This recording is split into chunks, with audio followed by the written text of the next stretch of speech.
యోహాను సువార్త 1వ అధ్యాయం 14వ వచనం.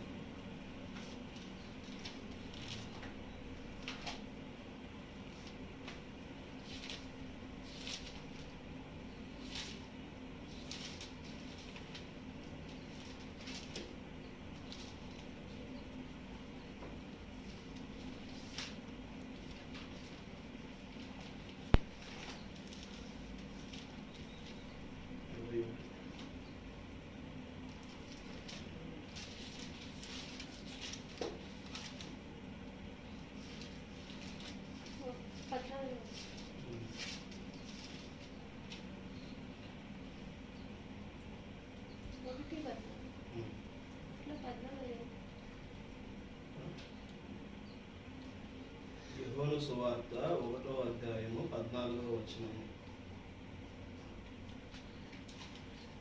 కొత్త నిబంధన 80వ పేజీ.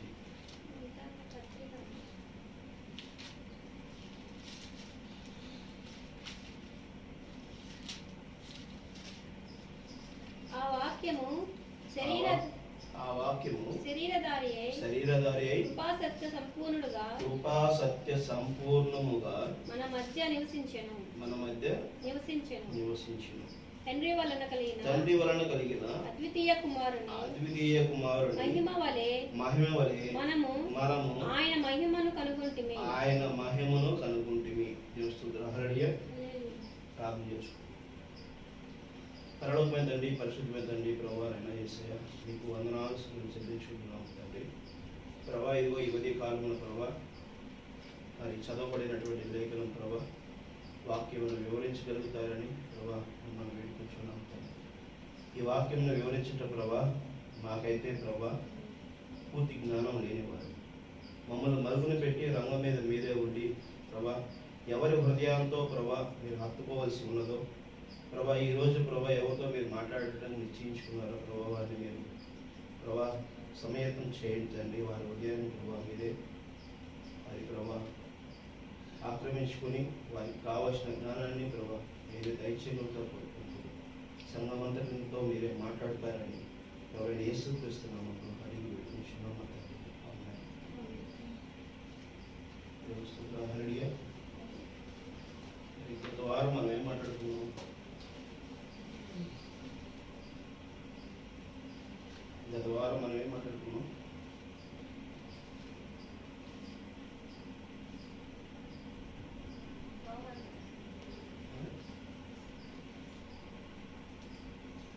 ఏ విషయం మీద మాట్లాడుకున్నాం?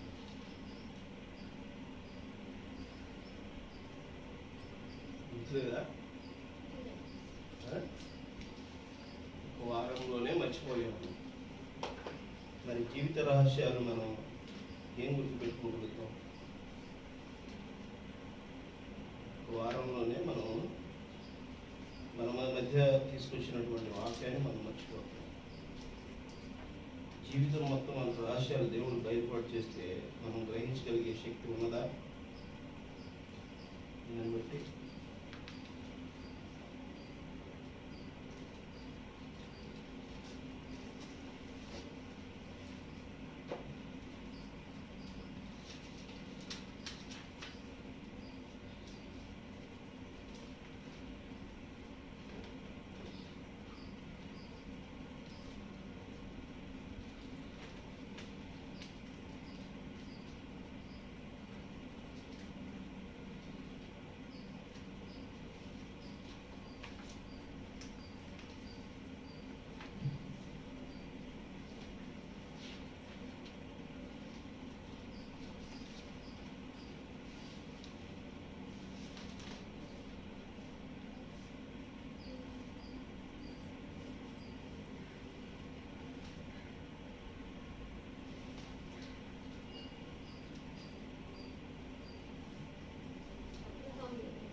గురించి మాట్లాడుకుంటూ మోషేకి తోడై ఉన్నట్లు మరి మనకు దేవుడు తోడే ఉన్నాడు.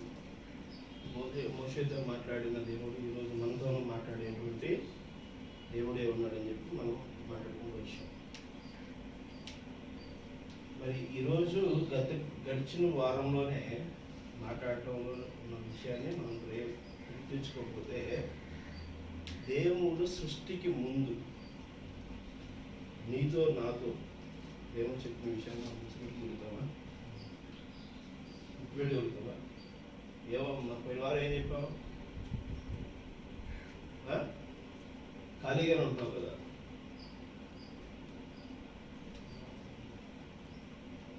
ఖాళీగానే ఉన్నావు కదా. ఎవరు ఒక్కరు లేదు.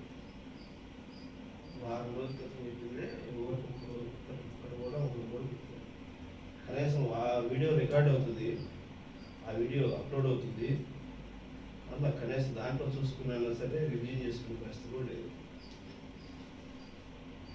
అంటే బిజీ అయిపోయాం మనం. 4 రోజుల నుంచి మనం వరద బాధితులకు సహాయం చేసి బిజీ అయిపోయాం. అందరూ వరదల్లో కొట్టుకుపోతున్నారు, వాళ్ళందరినీ మనమే కాపాడుతూ ఉన్నాం కదా. కనీసం వారి కోసం ఒక 10 నిమిషాలను ప్రార్థన చేశారా?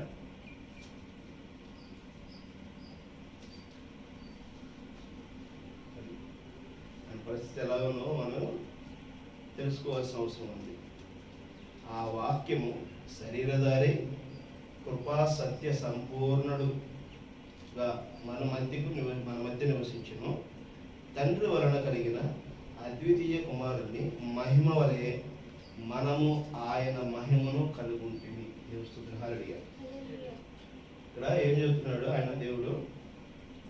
మొదటి వచనంలో, మొదటి యోహాను సువార్త 1వ అధ్యాయం 1వ వచనంలో, ఆది యందు వాక్యము ఉండెను, వాక్యము దేవుని యొద్ద ఉండెను, వాక్యము దేవుడై ఉండెను, ఆయన ఆది యందు దేవుని యొద్ద ఉండెను, సమస్తము ఆయన మూలముగా కలిగెను. దేవుడు హల్లెలూయా.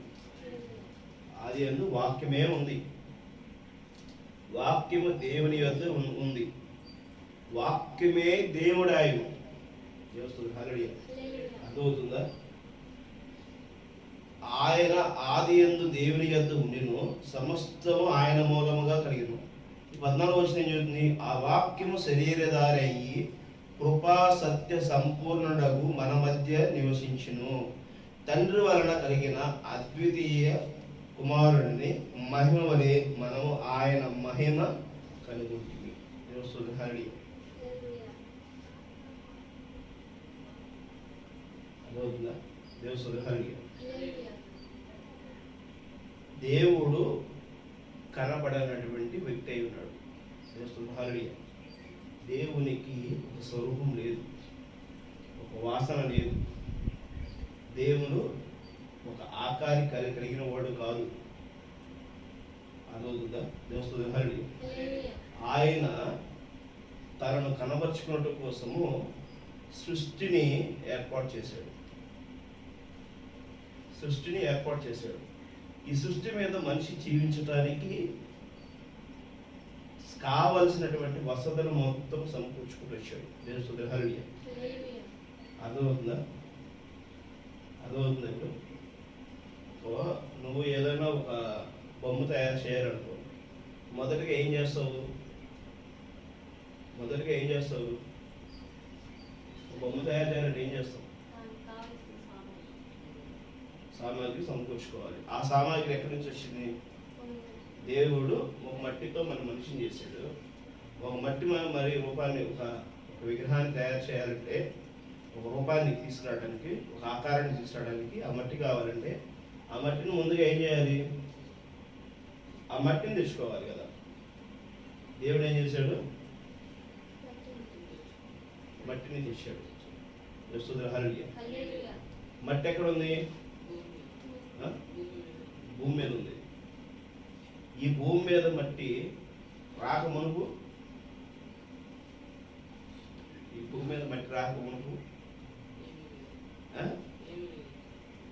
దేవుడు ఎక్కడో ప్రాంతంగా ఒక దేశానికి చెందినవాడు కొట్టుకుంటున్నారు అందరూ. మా దేశానికి చెందినవాడే, మా దేవుడే గొప్ప అని కొట్టుకుంటున్నారు. మరి విలియమ్స్ ఈ రోజున ఆకాశంలో తిరుగుతుంది. ఆమె బతుకుంటుందో చనిపోతుందో తెలియదు. తెలుసా? వ్యాయామగాముడు అని చెప్పి అంటారు. రాకెట్లో పైకి వెళ్ళి అక్కడ ఇరుక్కుపోయారు. దాదాపు 2 నెలలు అవుతుంది. 2025 జనవరి కానీ ఫిబ్రవరి కానీ ఆమెను మళ్ళా భూమి మీద తీసుకొస్తాము, అప్పుడు దాకా ఆమె అక్కడే ఉంటుందని చెప్పేశారని అమెరికా నాసా చెప్పింది. అర్థమవుతుందా? అంటే ఇప్పుడు ఆమె ఆకాశంలో ఉంది, ఆకాశంలోనే ఆమె తిరుగుతుంది. ఆ ఆకాశంలో ఆమె బతికున్నదో చనిపోయిందో తెలియదు, గ్రావిటీ ఉండదు. ఆమె కిందకు వచ్చిన తర్వాత కూడా ఏమవుతుంది, ఆమె కిడ్నీస్ కానీ ఆమె హార్ట్ కానీ ఇవన్నీ కూడా పనిచేయవు. చాలా నాళ్ళు ఆమె ఐసీయూలోనే ఉండాలి. ప్రతి ఒక్కరి పరిస్థితి అలానే ఉంటుంది. తెలుసా? అది రాకెట్లో వెళ్ళిన వాళ్ళందరి పరిస్థితి ఎలా ఉంటుందో తెలుసా? భూమి మీద గ్రావిటీని మార్చుకుని మనం ఆకాశంలోకి వెళితే తట్టుకోలేము. అర్థమవుతుందా? సముద్రంలోకి వెళితే సముద్రం లోతులు, నీటి లోతులోకి వెళ్ళేటప్పుడు 5 అడుగులు వెళ్ళినప్పుడు మన మీద బాడీ ఒత్తిడికి గురవుతుంది. 10 అడుగులు కిందకి వెళ్ళేటప్పటికి ఇంకా ఒత్తిడి గురవుతుంది. 20 అడుగులకి వెళ్ళేసరికి ఇంకా ఒత్తిడి గురవుతుంది. 30 అడుగులకి వెళ్ళేసరికి మొత్తము బాడీ అంతా కంప్రెషన్ అయిపోతుంది. తెలుసా సంగతి? ఒత్తి పట్టేస్తుంది. వెళ్ళే కొద్ది కిందకి వెళ్ళే కొద్ది ఒత్తి పెట్టేస్తూ ఉంటుంది. ఏంటి అది? భూమి యొక్క గ్రావిటీ. తెలుసా? అది గాజా తెలుసా? గాజా గురించి తెలుసా మీకు? మన భారతదేశంలో చాలా అద్భుతమైనటువంటి మరి ఒక గాజా పేరు కలిగినటువంటి మరి ఏమంటారంటే సబ్మెరైన్ 1979లో పాకిస్తాన్ మన మీద దాడి చేయాలనుకున్నప్పుడు ఆ గాజా అనేటువంటి సబ్మెరైన్ అండర్లో ఉండి, ఆ సముద్రంలో గర్భంలో ఉండి ఒక యుద్ధం చేసి ఆ దాడిని ఏం చేశారు? తిప్పికొట్టారు. లేకపోతే వైజాగ్ మొత్తం కూడా నాశనం అయిపోయాయి. మన భారతదేశం యొక్క పటంలో వైజాగ్ సమూలంగా పడైపోయాయి. దాన్ని కాపాడారు. దానిని అదే సబ్మెరైన్ని ఈరోజు సముద్ర ఒడ్డున పెట్టారు వైజాగ్లో. చూసారు కదా? సబ్మెరైన్ పెట్టి అది చరిత్ర గురించి చెప్తా ఉంటాం. అదవుతుందా? అది సముద్రంలో పనిచేసిందనే విషయము నీకు నాకు తెలియదుగా. ఊపిరాడలేదు అని నువ్వు అనుకుంటావు. అదే లేదు, నువ్వు అదొక గ్రహానికి చెందినటువంటి వ్యక్తి కదా. అలాగే మనకు అది తెలియపరచడం కోసం నేటి యొక్క పరిస్థితులు, నేటి యొక్క యువతకి, నేటి సమాజానికి తెలియపరచడానికి అది ఒక చిహ్నంగా, చరిత్ర చిహ్నంగా గుర్తుగా ఇచ్చాం. ఇది ఎప్పుడుది? 3 దశాబ్దాల క్రితం, 4 దశాబ్దాల క్రితం జరిగినటువంటి విషయం. మరి కొన్ని శతాబ్దాలు, కొన్ని వేల సంవత్సరాలు, కొన్ని లక్షల కోట్ల సంవత్సరాల క్రిందట జరిగినటువంటి విషయాన్ని నువ్వు నేను తెలుసుకోవాలంటే ఎలాంటి పరిజ్ఞానం కావాల్సి ఉంది?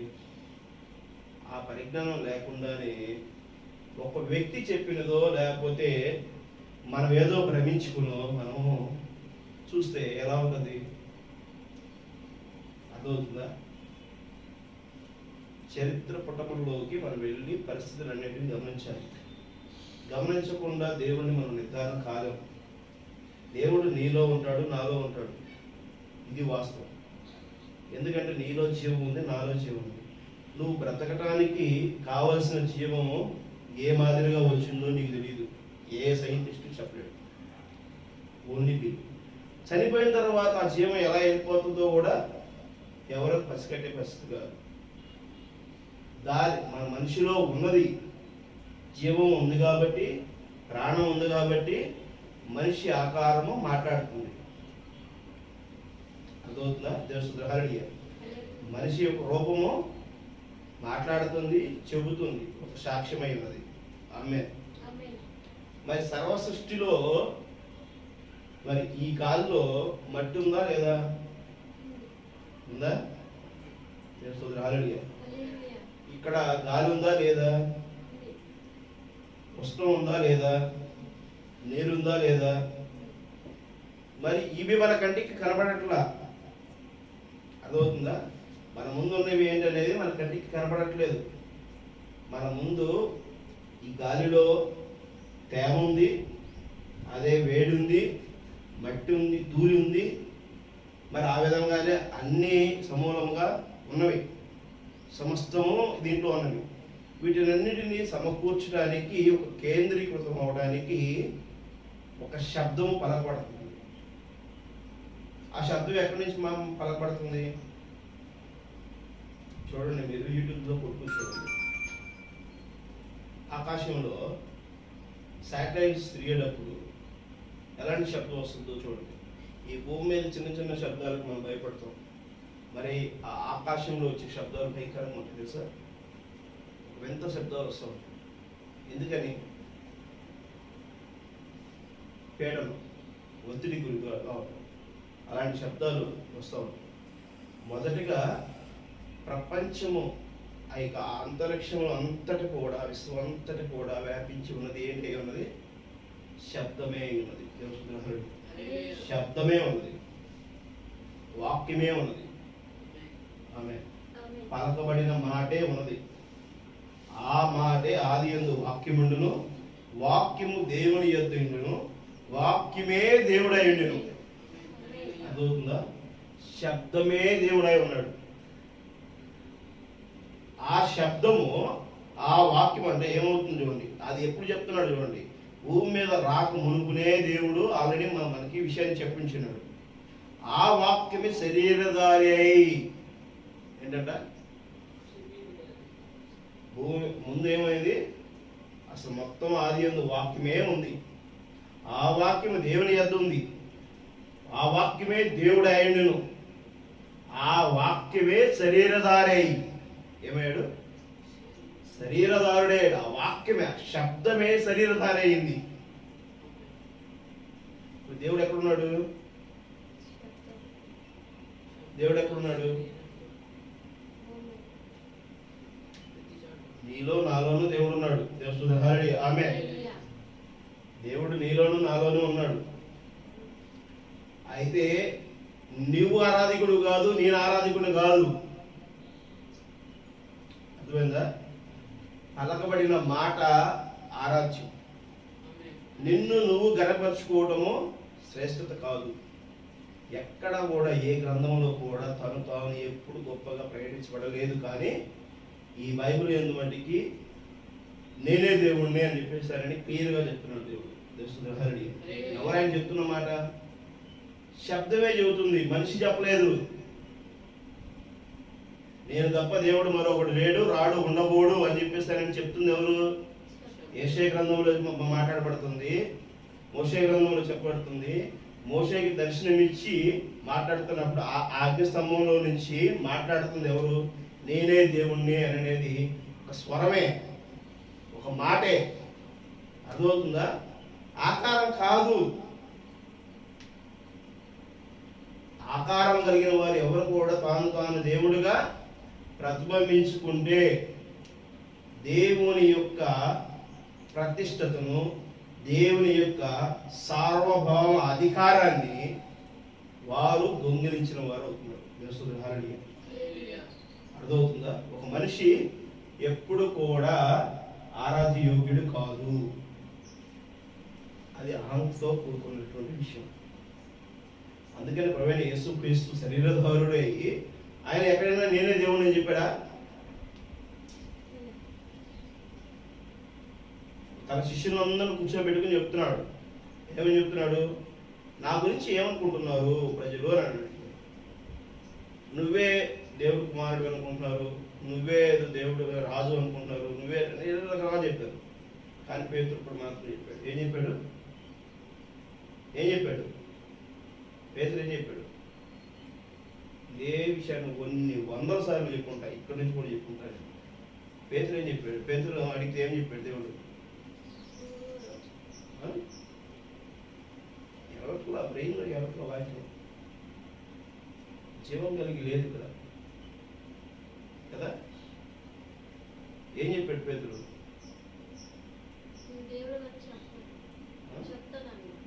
ఏం చెప్తాడు?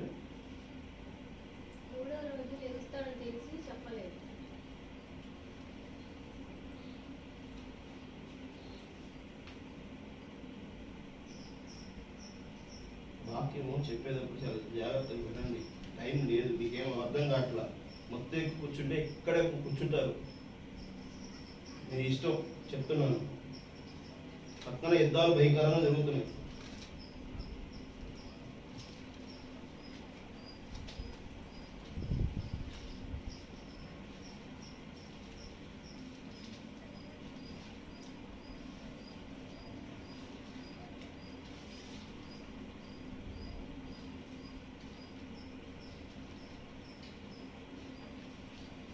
మత్తయి సువార్త 16వ అధ్యాయం చదవండి.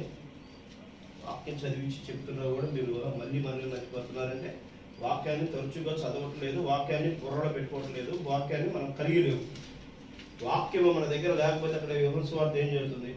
ఆదియందు వాక్యం ఉండును, వాక్యమే దేవుని యొద్ద ఉండును, దేవుడే వాక్యమే అయి ఉండును, వాక్యమే దేవుడే అయి ఉండును. ఆ వాక్యం నీ దగ్గర లేకపోతే నువ్వు ఎలా జీవం కలిగిన వాడు అవుతావు? ఒక నిర్జీవి కలిగి ఉంటావు కదా. 16వ అధ్యాయం 13వ వచనం చదవండి. యేసు ఫిలిప్పుదైన కైసరయి ప్రాంతంలోకి వచ్చి మనుష్య కుమారుడు ఎవడని జనులు చెప్పుకొనుచున్నారని తన శిష్యులను అడగగా వారు కొందరు బాప్తిసం ఇచ్చు యోహాను అనియు కొందరు ఏలియా అనియు. ఎవరు అడుగుతుంది ఇది? యేసుక్రీస్తు కైసరు ఈ ప్రాంతానికి వచ్చి అడుగుతున్నాడు, జనం వాళ్ళ యొక్క శిష్యులను అడుగుతున్నాడు, నా గురించి అసలు జనులు ఏమనుకుంటున్నారు అని అడుగుతున్నాడు. అడుగుతుంటే ఏం చెప్తున్నారు వాళ్ళు? యోహాననియు, ఏలియా అనియు, కొందరు యిర్మీయా అనియు, లేక ప్రవక్తలలో ఒకరు దేవుడు ఒకడేననియు చెప్పుకున్నారు. అందుకు ఆయన మీరైతే నేను ఎవడనని చెప్పుకొనుచున్నారని వారిని అడిగాను. అందుకు సీమోను పేతురు, నీవు సజీవుడగు దేవుని కుమారుడు అయిన క్రీస్తు అని చెప్పాను.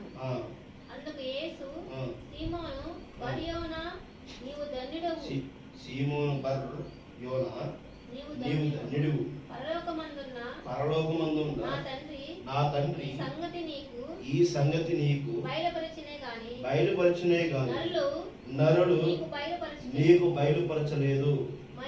మరియు నీవు పేతురు, ఈ బండ మీద నా సంఘము కట్టుదుము, పాతాళలోక ద్వారములు దాని ఎదుట నిలువలేరవని నేను నీతో చెప్పుచున్నాను. పరలోక రాజ్యం యొక్క తాళపు చెవులు నీకు ఇచ్చిదును. ఎవరికి ఇచ్చాడు? ఇప్పుడు పేతురుకి ఇచ్చాడు. ఇదే కదా పొద్దుగూకు చెప్పుకున్నాం కదా. ఈ విషయం కనీసము ఈ తాళపు చెవులు ఎవరి దగ్గర ఉండేవి కూడా తెలియకపోతే, మనకు వాక్యం తెలియకపోతే రేపు చాలా భయంకరమైన పరిస్థితుల్లోకి వెళ్ళబోతున్నారు. మీకేం తమాషా ఉంది? వాక్యం ఊరకని చెప్పల్లా. మీకు డబ్బులు ఇస్తారని చెప్పి నేను వాక్యం చెప్పట్లేదు, లేకపోతే నాకేదో ఊరకనే చెప్పాలనేటువంటి జ్ఞానంతో చెప్పట్లేదు. తమాషాలు పెట్టుకొని కూర్చోవద్దు. ఇక్కడ వాక్యము దేవుడు మాట్లాడుతున్నాడని విశ్వాసం మీతో ఉంటే దేవుడు చెప్పేటువంటి విషయాన్ని ఖచ్చితంగా ఆచరించండి, మార్చుకోండి, మారు మనసులో బలపరచుకోండి. వాక్యం ఏదో ఉన్నాము చేశాము ఎవరి కోసమా? దేవుడి కోసం. అసలు వాక్యము ఆయనే మిమ్మల్ని బతిలాడుకుని కోరుకోవట్లా. ఆకాశము భూమి ఏర్పడక మనుకునే ఆ యొక్క జీవ గ్రంథంలో ఎవరి పేర్లు అయితే రాయబడి ఉన్నాయో ఆయా పేరునే. ఇంత కఠినంగా ఎందుకు చెప్తున్నావు, ఇంత గట్టిగా ఎందుకు చెప్తున్నావు అని అంటే, మీరు మార్చుకోకపోతే దెబ్బతినేది ఎవరు? మీరే, నేనే. నేను మార్చుకోకపోతే నేను దెబ్బతింటా, మీరు మార్చుకోకపోతే మీరు దెబ్బతింటారు. ఎవరి కోసం చెప్పేది కాదు, ఎవరు మీరికే కాదు, అందరికీ చెప్తున్నటువంటి విషయమే. యూట్యూబ్లో చూసి వీక్షకులు చెబుతున్నది, సత్యాత్మ గారు వింటున్న వారందరూ కూడా చెప్తున్నది. అది హెచ్చరిక ఉంది. దేవుడు నిన్ను నన్ను పిలిచి ఒత్తి గట్టిగా గిచ్చి చెబుతున్నాడని అర్థం చేసుకోవాలి. ఆమె తర్వాత బరువా నాకు చెప్పలేదు, నువ్వు వచ్చేసావు, నువ్వు వచ్చేసి వెళ్ళిపోయావు, రెండో రాకడ అయిపోయిన తర్వాత ఇగో ఈ నరకంలో ఈ యొక్క భాగంలో నేను ఉన్నాను. నువ్వు తప్ప నుంచి నేను దేవుణ్ణి అనుకోలేదు కదా, నువ్వు తప్ప నుంచి నేను ఎవరిని నేను కొలుసుకోలేదు కదా, నువ్వు తప్ప నుంచి నేనేమి లేదు కదా, నేను బైబిల్ పట్టుకు ప్రతి ఆదివారం వచ్చాను కదా, నీ బైబిలే కదా వాక్యం చదివే కదా, నీకే కదా మొరపెట్టుకుంది కదా అంటే తీస్తానని చెబుతాడు. ఆ కోపము వేరుగుంటుంది. ఈ కోపాన్ని మీరు తట్టుకోలేకపోతే ఆ కోపం మీకు వేరుతుంటుంది, తట్టుకోలేరు. అదవుతుందా? దేవస్తోత్రం, హల్లెలూయా. ఇది పేతురుకు తాళపు చెవులు ఇచ్చాడు. పేతురు స్వయంగా చెబుతున్నాడు. ఆయన ఏం చెబుతున్నాడు? పేతురు, నేనైతే నీకు బయలుపరచలేదు కానీ, అక్కడ చూడండి,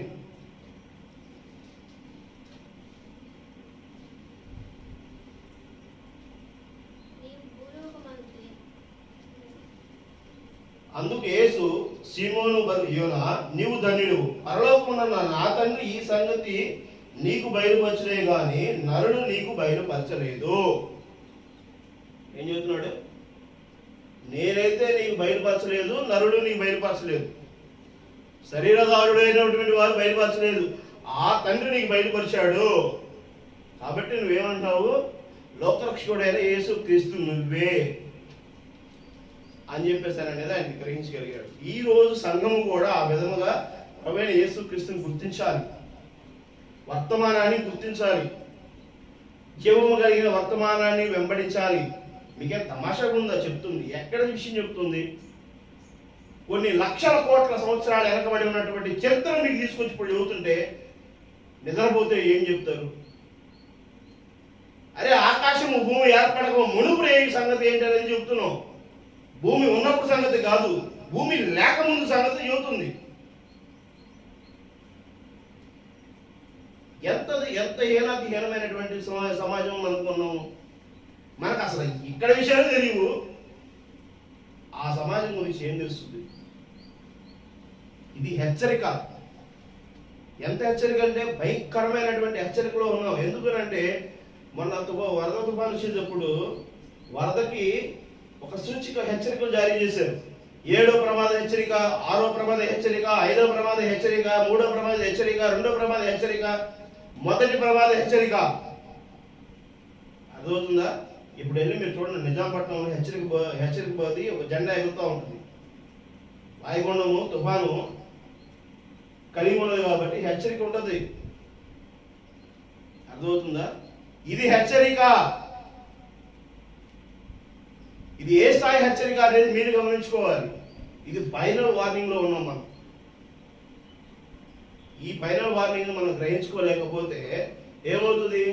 ఆ వరదలో అయితే చిక్కుకున్న వాళ్ళు అయితే ఏదో కోల్పోయి నష్టంతో ఇబ్బంది పడతారు. నువ్వు నేను ఆ ఇబ్బంది పడకూడదని ప్రేమించి దేవుడు చెప్తున్నాడు. అదవుతుందా? ఈ వాక్యము నీకు నాకు దేవుడు మాట్లాడటానికి అవకాశం ఇచ్చాడంటే, వినడానికి అవకాశం ఇచ్చాడంటే నిన్ను ప్రేమించి నన్ను ప్రేమించే. ఆమేన్. సిగ్గుపడటానికి కాదు, భయపడటానికి కాదు, బతిలాడుకోవడానికి కాదు. అర్థమవుతుందా? ఎవరికైనా సరే ఈ వాక్యము చెవికి వింటున్నారు అని అంటే కేవలము దేవుడు నిన్ను ప్రేమించి రాబో ఉగ్రతలో నువ్వు నిల్చోకూడదని. ఇప్పుడున్న పరిస్థితులు మీకు తెలుసు. అసలు ఎంత దారుణమైనటువంటి పరిస్థితులు మనం ఉన్నామో. వచ్చేవారి నుంచి బోర్డు పెడతాను, బోర్డు పెట్టి చెప్పాల్సింది తప్పదు. ఇక బోర్డు పెట్టే చెప్పాలి. ఎందుకనంటే మనకి గ్రాఫిక్స్ ఏంటో తెలియట్లా. సెన్సెక్స్ వాల్యూస్ ప్రవక్త చెప్పాడు, నేను కాదు చెప్తుంది. ప్రవక్త బోర్డు పెట్టి చెప్పాడు, బోర్డు మీద రాసి చెప్పాడు. ఎందుకు? ఈ తరానికి తెలియటం కోసం చెప్పాడు. ఆయన ఎందుకు అంత జాగ్రత్త తీసుకుని వచ్చాడు తెలుసా? ఇప్పుడు నేను చెప్పబడినటువంటి వాక్యం కూడా 1953లో ప్రవక్త 9వ నెల 11వ తారీఖు మార్నింగ్ చెప్పాడు. 1953 7వ నెల 29వ తారీఖున చెప్పాడు. జరిగినటువంటి కూటమిలో విషయాలు మీకు చెప్తుంది. నేను ఇప్పటికి ఏం కాదు, ఆ వాక్యమును ఆధారం చేసుకుని ప్రవక్త చెప్పినటువంటి దాన్ని చేసుకుని ఈరోజు ఉన్నటువంటి పరిస్థితిని మీకు వివరించడం కోసం ప్రయత్నం చేస్తున్నాము. అర్థమవుతుందా? దేవస్తుతుల హల్లెలూయా. ఆదికాండము మీద ప్రశ్నలు మరియు జవాబులు. ఈ వర్తమానంలో ఆయన చెప్పబడినటువంటి విషయాలు మీ మధ్య తీసుకురావడం కోసం ప్రయత్నం చేస్తున్నాడు.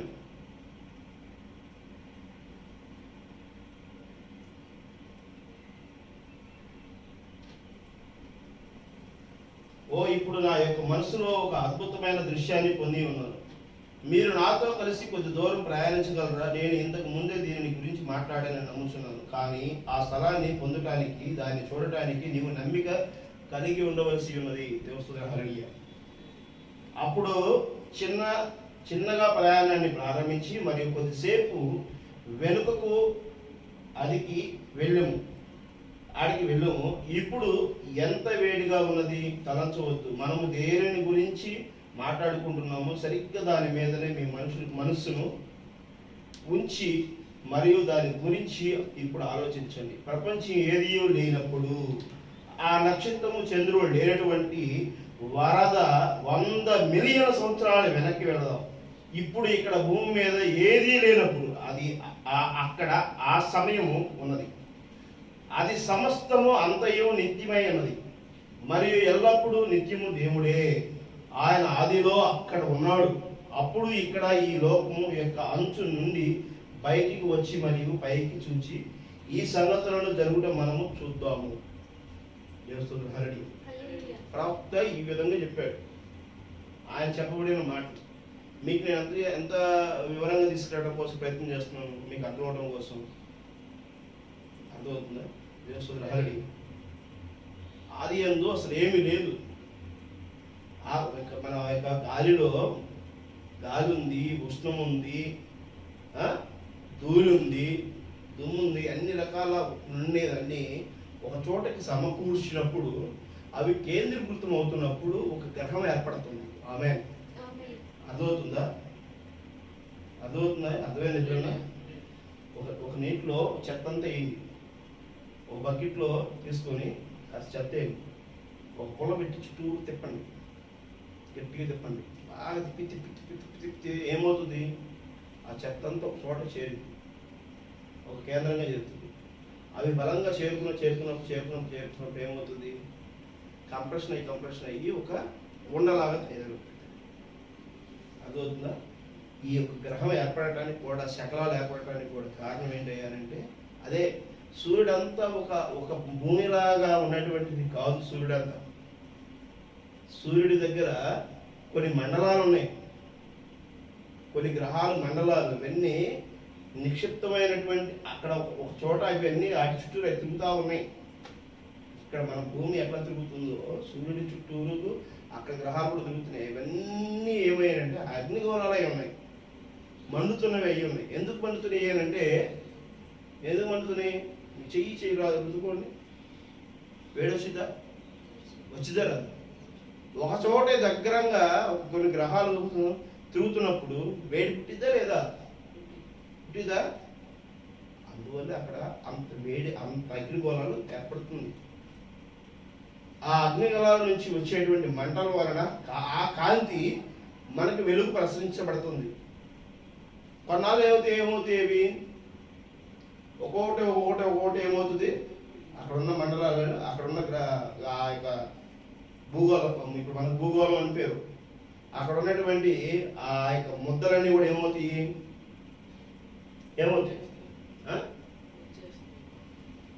బయటకు వస్తూ ఉంటాయి, ఎగ్జిట్ అవుతూ ఉంటాయి. అవునా? తెలుస్తుందా? అర్థమవుతుందా? ఇప్పుడు అర్థమవుతుందా? గ్రహిస్తున్నారా? సముద్రంలోకి వెళ్ళు, దిగు, మా కళ్ళలోకి నీళ్ళు, నడుములోకి నీళ్ళు, మనిషి మునిగిపోయేంత లోతుకి వెళ్ళు. తర్వాత ఏమవుతావు? నిన్ను లాక్కెళ్ళిపోయింది సముద్రం. అవునా కదా? లాక్కెళ్ళిపోయింది. చచ్చిపోయిన తర్వాత ఉన్నావు లోపల, బాడీ ఉండదు, తీసి పక్కన బయటకు పడేసింది, ఎక్కడో ఒకసారి బయటకు వచ్చి పడుతుంది. అర్థమవుతుందా? అట్లాగే ఈ యొక్క సూర్యుడి దగ్గరికి వెళ్ళేటప్పుడు అది లాక్కుంటుంది, వేస్ట్ అయిపోయింది అంతా కూడా ఏమవుతుంది? బయట పడేసి. అదేమవుతుంది? దూరంగా వచ్చి కొన్ని వేల లక్షల కిలోమీటర్లు ఆ సూర్యమండలానికి దూరంగా వచ్చి గ్రహాలు ఏర్పడి ఆ యొక్క తిరిగేది. అక్కడ గ్రావిటీ లేదు కదా, అక్కడ భ్రమణం లేదు, కాబట్టి తిరుగుతున్నాయి. ఇదంతా సైన్సే. ఈ సైన్స్ని వివరించడానికి, ఆలోచించడానికి వాస్తవంగా నాసా కూడా లేదు. ప్రవక్త చెప్పినటువంటి ప్రతి ఒక్క విషయాలు కనుక గమనిస్తే అద్భుతమైనవి ఉంటాయి. సైంటిస్ట్ కాదు ప్రవక్త, కానీ అన్ని విషయాలు చెప్పేశాడు. పిరమిడ్ గురించి చెప్పేశాడు, పరలోక రాజ్యం గురించి చెప్పేశాడు, అసలు సూర్యాకాశాలు ఏంది, ఎందుకు ఏర్పడినవి అనేది మొత్తం చెప్పాడు. నిజంగా ప్రవక్త చెప్పినటువంటి అన్ని కనుక సైంటిస్టులు నాసాలో కనుక పరిశోధన చేస్తే బైబిల్లో ఉన్నటువంటి సమస్త రహస్యాలు, ఆయన చెప్పినటువంటి విషయాలు తెలుసుకుంటే ఈ ప్రపంచం యొక్క విషయాలు ఏంటో కూడా చెప్పేస్తారు. అది చదువుతలా, అది చదవక అది తెలుసుకోలేకపోవడం వల్లనే సమస్తం ఉంది. అయితే ఇక్కడ సైంటిస్టులు ఏం చెప్తారు? నేను చెప్తున్నాను అనుకుంటాడు. అర్థమవుతుందా? సైంటిస్ట్ ఏమనుకుంటాడు? నేను కనుక్కొని ప్రకటిస్తున్నాను అనుకుంటాడు. ప్రవక్త ఏమనుకుంటాడు? నేను చెప్పే విషయం క్యాచ్ చేసుకుంటారా? ప్రవక్త ఏమనుకుంటాడు? ఆయన మనసులో ఏముంది? దేవా నువ్వు చెప్పు నాయన అని అడుగుతున్నాడు. అర్థమవుతుందా? సైంటిస్ట్ ఏమని చెబుతున్నాడు? నేను కనుక్కొని చెప్తున్నాను అనుకుంటాడు. అందుకనే అతనికి అర్థం కావట్లా బైబిల్. అందుకనే సర్వలోకంలో ఉన్నటువంటి విషయాలు గమనించలేని పరిస్థితిలో ఉన్నారు సైంటిస్టులు. ఇక్కడ తను తాను తగ్గించుకుని దేవుడు ఏం చెప్తున్నాడో అది నువ్వు గ్రహించగలిగితే, అదే మేము లాస్ట్ వీక్ ఏం చెప్పాము? సెంట్రలైజేషన్ డీసెంట్రలైజేషన్ అనేది చెప్పాము. నువ్వు స్వతంగా ఆలోచనలు నువ్వు చేయటం వలన ఏమవుతున్నావు? కోల్పోతున్నావు. దేవుడు చెప్పిన విషయాన్ని నువ్వు కనపరచవలసి ఉన్నది. దేవుని హల్లెలూయా. అర్థమవుతుందా? దేవుడు తాను కలిగిన ఆలోచనను, తాను చేయాలనుకుంటున్న దాన్ని భూమి మీద నెరవేర్చబడటానికి ఒక శరీరధారుడు మనిషికి ఎన్నో అవసరాలు ఉన్నాయి. ఒక శరీరానికి సంబంధించి ఏర్పాటు చేయడానికి ఎన్నో రకాల ప్రకృతి ఇక్కడ భూమి మీద ప్రకృతి ఏర్పడటానికి, ఇక్కడ ప్రకృతి అనేది నీకు సహకరించడానికి, మనిషికి సహకరించడానికి జలజీవరాశులు అన్నీ కావాల్సి ఉన్నదని దేవుడు నిర్ణయించాడు. హల్లెలూయా. బుద్ధుడి గ్రహం మీద కూడా వాటర్ ఉందని ఇప్పుడు పసిగట్టారు. చంద్రుడి మీద కూడా ఉన్నది వాటర్. అక్కడ కొన్ని గ్రహాల మీద ఉన్నాయి. కానీ మనిషి జీవం లేదు. నీ మాదిరి నా మాదిరిగా మనిషి జీవం లేదు. అర్థమవుతుందా? ఆ మనిషి జీవనం రావడం కోసము ఇక్కడ ఇన్ని రకాల జీవులని ఆయన ఏర్పాటు చేశాడు. అర్థమవుతుందా? దేవుని హల్లెలూయా. ఒక పంట వేయడానికి మనం ఏం చేయాలి? ఫస్ట్ నీళ్లు పెట్టాలి, భూమికి నీళ్లు పెట్టాలి, దుక్కి దున్నాలి, దాన్ని సరి చేయాలి, కలుపు తీయాలి, మొక్క నాటాలి. మొక్క నాటిన తర్వాత దాన్ని సరైనటువంటి క్రమబద్ధీకరణలో పర్యవేక్షించుకుంటూ కావాల్సినటువంటి ఎరువులు వేసుకుంటూ ఆ పంటను కాపాడుకుంటూ వస్తే రైతు సమృద్ధిగా పంట లభిస్తుంది. అర్థమవుతుందా? అలానే మనిషి బతకడానికి ఎన్నో రకాలైనటువంటి జీవరాశుల మనుగడ భూమి మీద క్రమేపీ జరుగుకుంటా వస్తే ఆదాముని దేవుడు నిర్మించాడు. దేవుని హల్లెలూయా. అర్థమవుతుందా? ఆదాముని దేవుడు నిర్మించి ఆదాముకు సాటైన ఒక స్త్రీని కావాలని చెప్పి తన పక్కటెముక నుంచి దేవుడు నిర్మించాడు. నిర్మించాడు. వారి ఇద్దరు కలిస్తే ఆ యొక్క కలయిక వలన పిల్లలు పుడతారనేటువంటిది కూడా ఆయనే చేశాడు. ఆయన ఇచ్చిన కృపే. అయితే అక్కడ ఏం జరుగుతుంది? దేవుడు ద్వారా రావట్లే, ఇక్కడ డైరెక్ట్గా. అర్థమవుతుందా? ఆది యందు వాక్యముండును, వాక్యము దేవుని యందును, వాక్యమే దేవుడు అయ్యును. ఆ విధముగా రావట్లా. ఈ భూమితో మిక్సింగ్ అయిపోయింది. ఈ భూమితో ఉన్న మనిషి కలయిక ఒక పాపం అనే దాన్ని ఏర్పరచుకోవడం జరిగింది. ఆ పాపం నుంచి విముక్తి చేయడం కోసము దేవుడు స్వతంత్రుడుగా దేవుడు మనల్ని చేయడం కోసము మనల్ని ఏం చేశాడు? పాప క్షమాపణ నిమిత్తము ప్రభువైన యేసు క్రీస్తుని సర్వ పాపాన్ని నిర్మూలించడానికి లోకరక్షకుడుగా భూమి మీదకి ప్రభువైన యేసు క్రీస్తుగా వచ్చాడు. ఆమేన్. ఆయన తనే దిగి వచ్చి ఉన్నా కూడా, ఆయనే దిగి వచ్చి ఉన్న లోకరక్షకుడు ఆయన చెప్పట్లేదు నేను దేవుడని. యేసు నువ్వు రాజు అని చెప్పి అంటున్నారు అందరూ, నీకు శిక్ష వేయాలనుకుంటున్నాను, సిలువ వేయాలనుకుంటున్నాను అని చెప్పి పరోరాజు అడిగినప్పుడు కూడా ఆయన చెప్పలా నేను అనుకున్నానండి, నేనే రాజునండి అని చెప్పరా. ఆయన రాజ్యం ఇప్పటికే వచ్చి ఉంది అన్నాడు. ఆయన కుమారుడు రాజు అని అన్నాడు. కానీ నేనేం చెప్పి ఆయన చెప్పలే. ఎక్కడ బైబిల్ చెప్పబడిందా? నేనే దేవుడిని అని చెప్పిన ప్రభువైన యేసుక్రీస్తు చెప్పాడా? చెప్పలేదు. ఎక్కడ ఎవరు చెప్పరండి, ఎక్కడ ఎవరు చెప్పరు. చెప్పింది ఎవరు? శబ్దం చెప్పింది. ఆమేన్. నేనే దేవుణ్ణి, నేను తప్ప మరొక దేవుడు రాడు ఉండబోడు అని చెప్పింది ఎవరు? శబ్దం చెప్పింది, వాక్యం చెప్పింది. అతను ప్రకృతిలో నుంచి మనతో మాట్లాడుతుందని చెప్పింది, ప్రవక్తతో మాట్లాడింది. ఇగో ఈ మేఘంలో నుంచి మాట్లాడాడు. బలిష్ఠుడైన వేరే ఒక దేవదూత దిగి వచ్చి ప్రకటన గ్రంథం 3వ అధ్యాయం నెరవేర్చబడింది. అర్థమవుతుందా? దేవుని హల్లెలూయా. మీరు వాక్యాన్ని వెంబడించండి, వాక్యం గ్రహించండి, వాక్యం తెలుసుకోండి. బైబిల్ చెప్తుంది ఏంటి? శబ్దము మాట్లాడింది. శబ్దంలో ఉన్నాడు దేవుడు, శబ్దమే దేవుడు ఆయను. ఆ శబ్దమే శరీరధారుడిగా భూమి మీదకి వచ్చిన. ఆమేన్. ఆ శరీరమే తాను ప్రకటించడం కోసము. ఆ శరీరము దేవుడే ఆ శరీరంలో ఉంటే ఎలా చేస్తాడు, తన రాజ్యం ఎలా ఉంటుంది, దాని పరిపాలన ఎలా ఉంటుంది అనేటువంటిది రుజువుపరచడమే ఇక పరిశుద్ధ గ్రంథం యొక్క లక్ష్యమైనది. ఆమేన్. ఆ పరలోక రాజ్యంలో జరుగుతున్నటువంటి సంగతులు ఈ భూమి మీద జరగడం కోసమే. అందుకని దేవుడు ఏం చెప్తున్నాడు? నువ్వు యథార్థవంతుడిగా ఉండు, నీతివంతుడిగా ఉండు, నిన్ను వలె పొరుగు వారిని ప్రేమించు. నువ్వు సమస్తము నువ్వు జయిస్తే నువ్వు పలకబడిన మాటే ఏమవుతుందంట? నువ్వు పలకబడిన మాటే స్థిరపరచబడుతుంది. ఆమె రోగం నయం కాగలవు అంటే రోగం నయం అవుతుంది ఎప్పుడు? నువ్వు కరెక్ట్ గా దేవుని చిత్తానుసారంలో జీవిస్తూ వాక్యము నీలో ప్రతిబింబించేటప్పుడు. ఆమె అర్థమవుతుందా?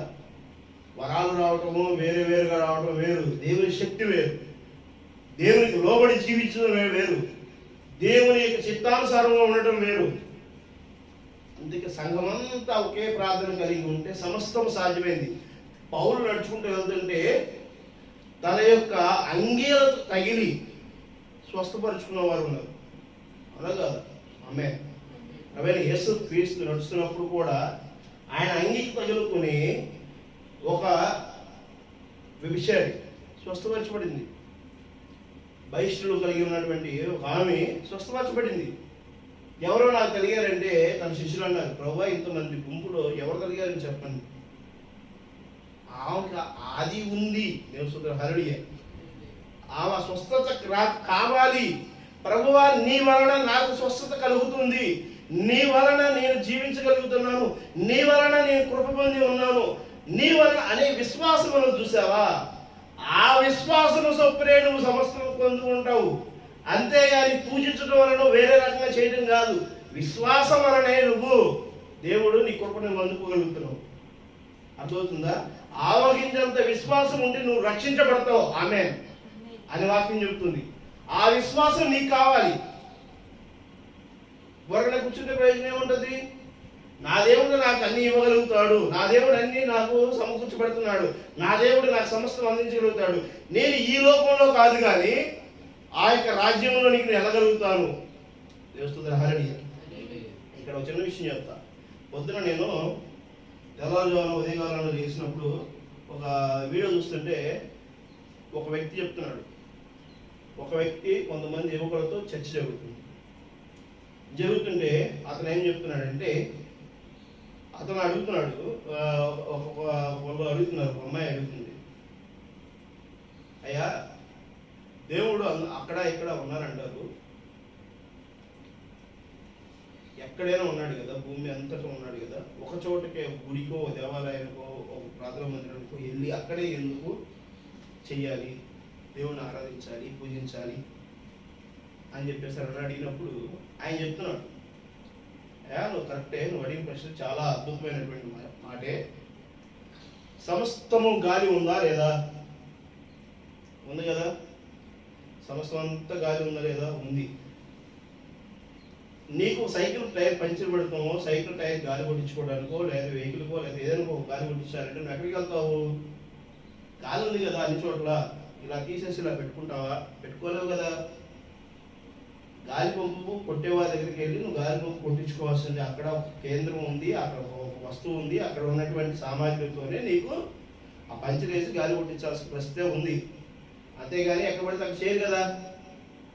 అలాగే దేవుడిని నువ్వు చూడాలనుకుంటే, దేవుడు నీతో మాట్లాడాలనుకుంటే, దేవుడు నీవు ఏకీభవించాలంటే ఒక కేంద్రముగా ఒక ప్రదేశం ఏర్పడి ఉండాల్సి ఉన్నది. అది అక్కడే దేవాలయంగా ఉంటుంది.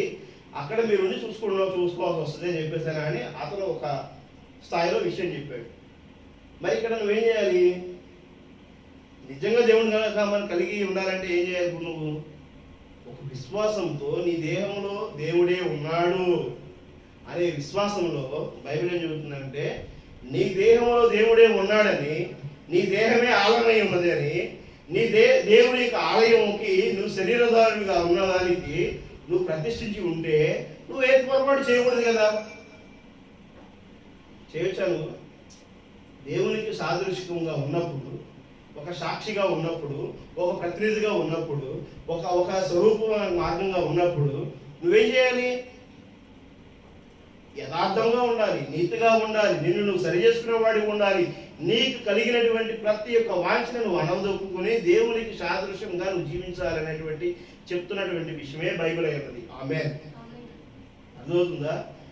ఒకవేళ యేసుక్రీస్తుని విశ్వసించి నువ్వు చర్చిలకు వస్తే స్వస్థత వస్తాయి, లేకపోతే డబ్బు వస్తుంది, ఆస్తి వస్తుంది. ఈరోజు ఎవరికి డబ్బులు ఆస్తులు అవసరం లేదండి. అర్థమవుతుందా? డబ్బు రావాలంటే ప్రతి ఒక్క యాప్లో ఏదో ఒక విధంగా డబ్బులు యాప్లు క్రియేట్ చేసుకుని తీసుకుంటారు. ఎవరినైనా మోసం చేసి డబ్బులు తీసుకోవచ్చు, ఏ రకంగానైనా సంపాదించు. ఈరోజు ప్రతి ఒక్కరు సంపాదించినటువంటి ఊడి లేడు. అందరూ లక్షలు సంపాదించేవాళ్ళు. సంపాదన యొక్క ఇది కాదు. అయితే ఒక స్థితి ఎలా ఉందంటే, మనిషికి ఈరోజు ఒక విలాసవంతమైన జీవితంలో బతుకుతున్నాడు. ఆ విలాసవంతమైన జీవితం బతకడం కోసం కావాల్సినటువంటి ఆర్థిక స్థితిని ఓవర్ డ్రా చేశాడు. అర్థమవుతుందా? ఆమేన్. ఓవర్ డ్రా చేశాడు. ఎలా చేస్తున్నాడు తెలుసా మనిషి? ఒక బైక్ కావాలంటే 5,000 రూపాయలు వెళ్ళి డౌన్ పేమెంట్ కడతాడు, 1,00,000 బైక్ తెచ్చుకుంటాడు. ఒక టీవీ కావాలంటే 50,000 రూపాయలు టీవీకి ఒక 2,000-3,000 రూపాయలు డౌన్ పేమెంట్ కడతాడు, టీవీ తెచ్చుకుంటాడు ఇంట్లో. కారు కావాలనుకుంటే ఒక 15 లక్షల రూపాయల కారుని వెళ్ళి 50,000 రూపాయలు డౌన్ పేమెంట్ కడితే కారు వచ్చేసింది. ఇల్లు కావాలనుకుంటే అతను మెయింటైన్ చేస్తున్నటువంటి విధానాన్ని బట్టి లోన్లు వచ్చేస్తున్నాయి. ఎన్నో యాప్ల నుంచి లోన్లు వచ్చేస్తున్నాయి. ఒక లోన్ తీసుకుంటాడు, లేదా ఒక 10 మంది అప్పులు తీసుకుంటాడు, ఇల్లు కట్టేస్తాడు. అర్థమవుతుందా? తెలుస్తుంది. హరణి ఈరోజు ఎన్నో కాలనీలు కొత్తగా ఇచ్చినటువంటి కాలనీలు అన్నింటిలో కూడా ఇల్లు కూడా అదే పరిస్థితి. 10, 15, 20 లక్షలు పెట్టి కట్టారు, అప్పులు చేసి కట్టేశారు. ఇప్పుడు ఉంది పరిస్థితి. వారికి ఉన్న అప్పు ఇప్పుడు ఎంత ఉంది? వారి జీతం 20,000 రూపాయలు అయితే ఈ అప్పులు కట్టడానికి 40,000 రూపాయలు, 50,000 రూపాయలు కావాలి. ఏం పర్లేదు, నేను ఎట్లా తీసేస్తా. కింద పడుతున్నాడు, పైన పడుతున్నాడు, ఇది చేస్తున్నాడు. 20,000 రూపాయలు వచ్చే సంపాదనకి 40,000 రూపాయలు కట్టడానికి ఇంకో అప్పు చేస్తున్నాడు, ఇటు తీసుకొస్తాడు. అట్లా తలంతా భారకాన్ని పెంచుకుంటూ ఒక మనిషి భయంకరమైన ఒత్తిడిలోకి వెళ్ళిపోయాడు. ఆమేన్. అర్థమవుతుందా? ప్రతి ఒక్క కుటుంబ జీవనం ఇదే పరిస్థితిలో ఉంది.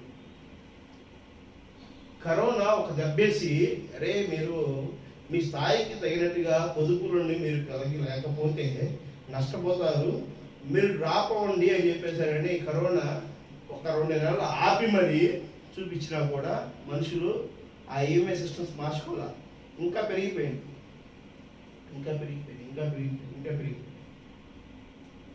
ఇప్పుడు విజయవాడలో ఉన్నటువంటి సామాన్యుడి పరిస్థితి ఎలా ఉంటుంది సార్? 10-15 రోజుల నుంచి వర్షాలతో ఉండి తినడానికి తిండి లేక, లేదా గవర్నమెంట్ ఇస్తుందని చెప్పేసి అనుకుంటే వాళ్ళు రోజువారీ కట్టవలసిన ఈఎంఐలు నెలవారీకి కట్టడానికి, రేపు వచ్చే నాడు ఈఎంఐలు కట్టడానికి వాళ్ళకి ఎలా ఉండదు సార్? అతి భయంకరమైనటువంటి టాస్క్. చిన్న పరిశ్రమలు ఏదో సంపాదించుకుని పెట్టిన వాళ్ళందరూ కూడా చాలా దెబ్బతిన పరిస్థితి. ఇలాంటి పరిస్థితి ఎక్కడ దాకా వెళ్ళింది? ఇప్పుడు నేను లంక గ్రామాల్లోకి వెళ్ళాను. లంక గ్రామాలు అన్నీ అయిన పరిస్థితి. ఈరోజు గుడివాడ, ఏలూరు, కైకలూరు, తూర్పుగోదావరి జిల్లాలు మొత్తం అన్ని కూడా ఉమ్మడి తూర్పుగోదావరి జిల్లాలు అన్ని వరదలతో ముంచెత్తుతుంది. ఈరోజు రేపు వర్షం ఇంకా ఎక్కువ ఉంటుంది, ఎల్లుండి ఎక్కువ ఉంటుంది. పరిస్థితులు ఎలా మారుతాయి? ఇది ఉగ్రత కాదా? అర్థమవుతుందా? దేవస్తుతులు హల్లెలూయా.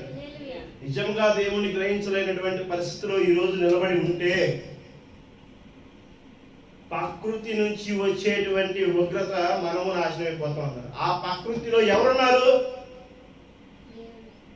ఆమేన్. ఎవరున్నారు ప్రకృతిలో? దేవుడే ఉన్నాడు. అదే వాక్యం ఉంది. ఆ వాక్యము దేవుని యొద్ద ఉంది. ఆ వాక్యమే దేవుడు అయి ఉండును. ఈ ప్రకృతిలో కనబడినటువంటి ఒక మనిషి ఉన్నాడు, ఒక శక్తి ఉన్నది.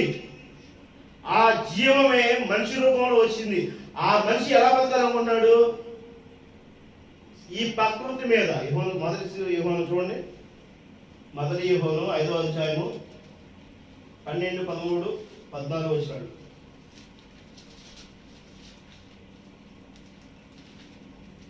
మొదటి యోహాను. వారు నీ పరుపెత్తుకొని నడుపుమని నీతో చెప్పిన వాడెవడని వారిని అడిగిరి. ఆయన ఎవడో స్వస్థత నుండి వానికి తెలియలేదు. మొదటి యోహాను ఎలా చదువుతుంది?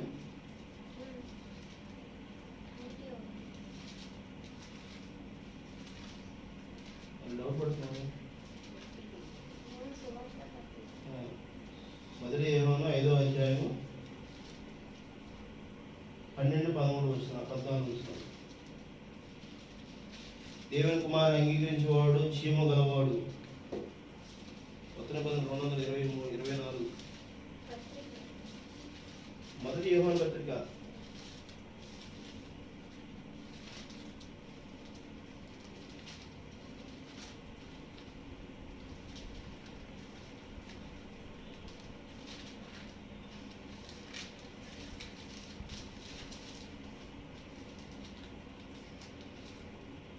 దేవుని కుమారుని అంగీకరించువాడు జీవము గలవాడు. దేవుని కుమారుని అంగీకరింపని వాడు జీవము లేనివాడే.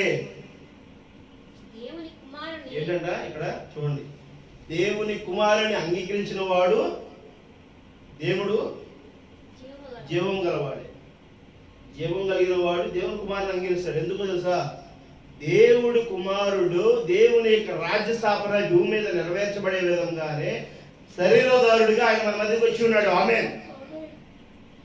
ఆ వాక్యమే దేవుడు శరీరధారుడే వచ్చాడు. ఆమేన్. శరీరధారుడిగా వచ్చి ఆయన నీ మధ్య నా మధ్య ఆయన జీవించి ఉన్నాడు. అది జీవించి ఉండే విషయము ఇప్పుడు కాదు, భూమి ఆవిర్భవించక మునుపే నిర్ణయించబడి ఉంది. ఆయనే భూమి మీదకి వచ్చాడు. ప్రవీణ యేసుక్రీస్తే భూమి మీదకి వచ్చాడు. ప్రవీణ యేసుక్రీస్తు భూమి మీదకి వచ్చి శరీరధారుడిగా వచ్చి ఆయన మనకి రుజువుపరిచాడు. ఆయనని నువ్వు ఏంటంట? ఆయన అంగీకరించేవాడు జీవము గలవాడు. దేవుని కుమారుని అంగీకరింపని వాడు జీవము లేనివాడు. దేవుని కుమారుని నామమందు విశ్వాసమించు మీరు నిత్య జీవము గలవారై తెలుసుకున్నట్లు నేను ఈ సంగతులను మీకు వ్రాయిచున్నాను. హల్లెలూయా. ఇక్కడ క్లియర్గా చెప్తున్నాడు, దేవుని కుమారుని నామము యందు విశ్వాసం. ఇక్కడ నామాన్ని కూడా విశ్వసించిన వారు ఉన్నారు. తండ్రి ఎక్కువే, కుమారుని ఎక్కువే, పరిశుద్ధాత్మ ఎక్కువే నామములోనికి బాప్తిసం అంటున్నారు తప్పనించి ఆ దేవుని కుమారుని నామాన్ని వాడికి విశ్వసించట్లేదు. అర్థమవుతుందా? దేవస్తుతులు హల్లెలూయా. ఈ రోజు ఉన్న సంఘ శాఖలో ఉన్న పరిస్థితులు కూడా ఆ విధంగానే ఉన్నాయి. నేను ఇక్కడ మీకు చెప్తున్న దాన్ని మీరు గ్రహిస్తూ సంఘాన్ని గ్రహించుకుంటూ సంఘాల్లో పరిస్థితుల కోసం చెప్తుంది. ఎవరో నేను ఒక్కడే చెప్పుకుంటలేదు. ప్రతి విషయాన్ని మీరు గమనించడం కోసమే దేవుడు మీతో మాట్లాడుతున్నాడు. ఆమేన్. అర్థమవుతుందా? ఇక్కడ జీవము కలిగిన దేవుడిని అంగీకరించాలి, ఆయన నామాన్ని అంగీకరించాలి. ఆ నామములో నువ్వు జీవించకపోతే, ఆ పొద్దున్న చూసినటువంటి వీడియోలో కూడా అతను ఏం చెప్తాడంటే, గొప్పగా చెప్పాడు. అసలు నిజంగానే అతను స్వామీజీ కానీ చెప్పాడు. ఏం చెప్తున్నాడు సార్, పెద్దలకి పూజలు చేస్తారు కదండి మా అందరూ, మరి ఎట్లాగానంటే, అవును మంచి మాటే అడిగావు. ఎవరినైతే మనం కావాలని కోరుకుంటూ వాళ్ళకి పూజిస్తున్నామో, మనం చనిపోయిన తర్వాత వారి దగ్గర వెళ్ళటం కోసము, వారితో మనం జీవించడం కోసము మనము అలా విధముగా చేస్తున్నాం అని అంటాడు.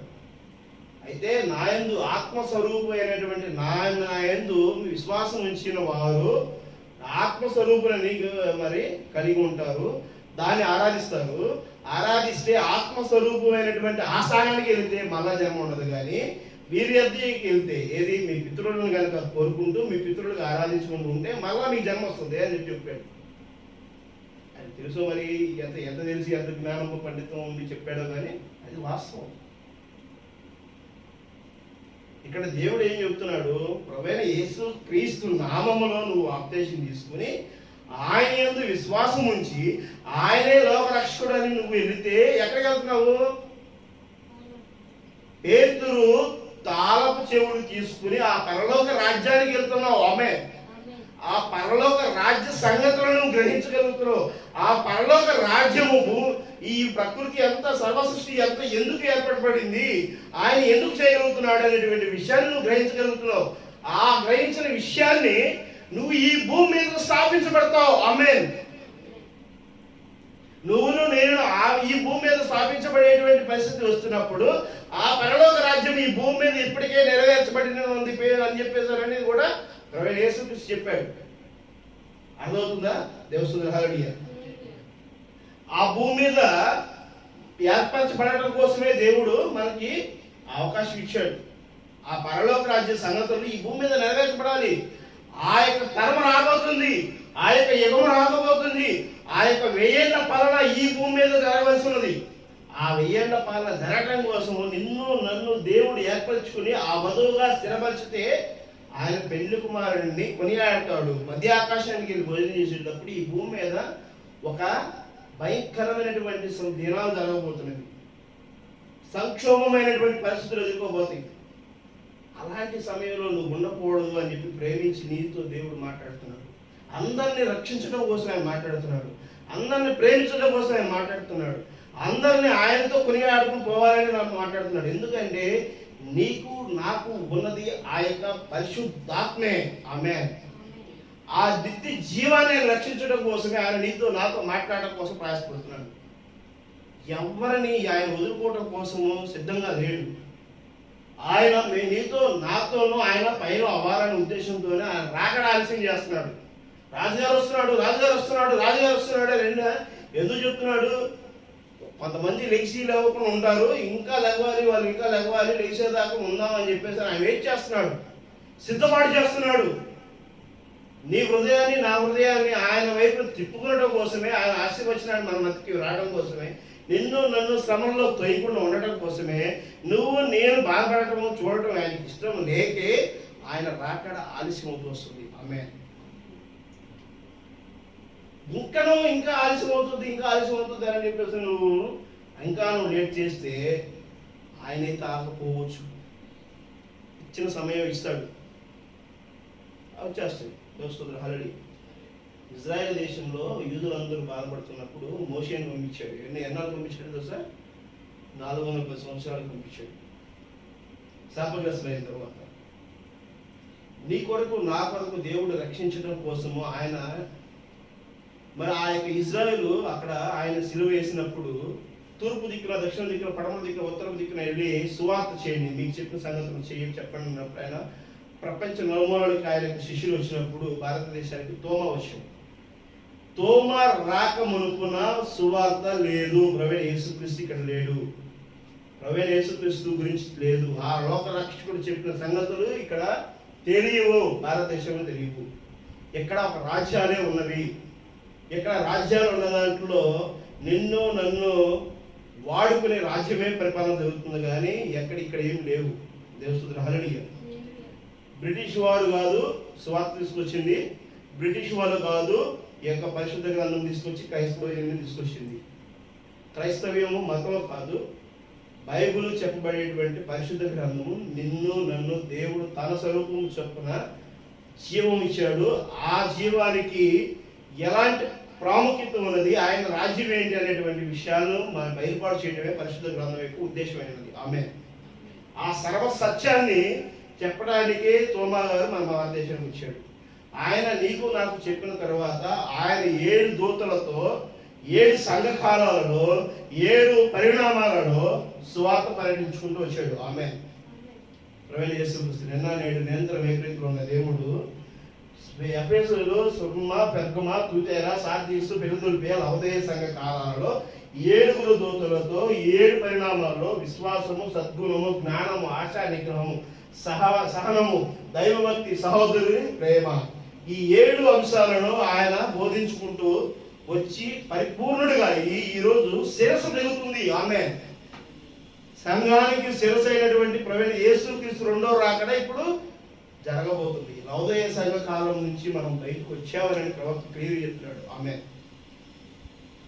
లవొదికయ సంఘ కాలంలో ఉన్నామని బ్రాంచెస్ అనుకుంటున్నాయి, సంఘ శాఖలు అనుకుంటున్నాయి, వర్తమానం అంటలేదు. లవొదికయ సంఘ కాలం కూడా ముగింపబడింది. ఇప్పుడు రాజుగారు వస్తున్నది, ఆల్రెడీ అనౌన్స్మెంట్ జరుగుతుంది. ఆ అనౌన్స్మెంట్ తగిన విధంగా ఈ అనౌన్స్మెంట్ హెచ్చరికలను కనుక గమనించకపోతే రాజు వచ్చినప్పుడు ఆ ప్రవీణ యేసుక్రీస్తు రెండో రాకడ జరిగినప్పుడు ఆ విశ్వాసాలు వేరుకుంటాయి. అప్పుడే అడిగారు తన శిష్యులు, ప్రభువా నీ రాకడ రెండో రాకడ ఎలా ఉంటుంది ప్రభువా అని. నా రాకడకి సూచనలు అంజూరపు చెట్టు చిగురించిన వేళ గమనించండి అన్నాడు. ఆమె అంజూరపు చెట్టు చిగురించినప్పుడు నేను తలుపు దగ్గర ఉన్నానని మీరు గమనించండి అన్నాడు.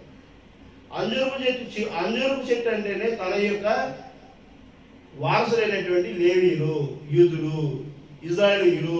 ఇజ్రాయేల్ దేశం 1948లోనే చిగురించింది. వాళ్ళ అజెండా, వాళ్ళు ఒక దేశాన్ని ప్రారంభించున్నారు. ఆ దేశము యుద్ధంలో జరుగుతూనే వచ్చినవి. అది నేను వచ్చేటప్పుడు యుద్ధాలు మీరు వింటారు, నా రాకడ ఆసనమైనప్పుడు యుద్ధాలు వింటారు. మొదటి ప్రపంచ యుద్ధము, రెండవ ప్రపంచ యుద్ధము ఎప్పుడు జరిగింది? ఎప్పుడు జరిగినవి? యుద్ధము అంటే ప్రపంచ స్థాయి యుద్ధాన్ని ఎప్పుడు జరిగింది? 1912 నుంచి జరిగింది. రెండవ ప్రపంచ యుద్ధం ఎప్పుడు జరిగింది? 37 నుంచి జరిగింది. మూడో ప్రపంచ యుద్ధం ఎప్పుడు జరగాలి? ఇంకా టైం ఉందా? జరిగిపోయిన తర్వాత చరిత్ర గురించి మాట్లాడు. జరుగుతున్న దాని గురించి చరిత్ర కాదు కదా, రియాలిటీ. ఈ రియాలిటీని గమనించడమే వర్తమానం ఏంది. ఆమె అర్థమవుతుందా? ప్రపంచ స్థాయిలో యుద్ధాలు ఆల్రెడీ ఒక 6-7 దేశాలు కొట్టుకుంటుంటే యుద్ధం కాక ఏమవుతుంది? అది ఇంకా వస్తుంది, ఇంకా వస్తుంది, ఇంకా వస్తుంది. ఏంది వచ్చింది అనుభవం పడిన తర్వాత నువ్వు నేను వెనకపడతాను. నోవాహు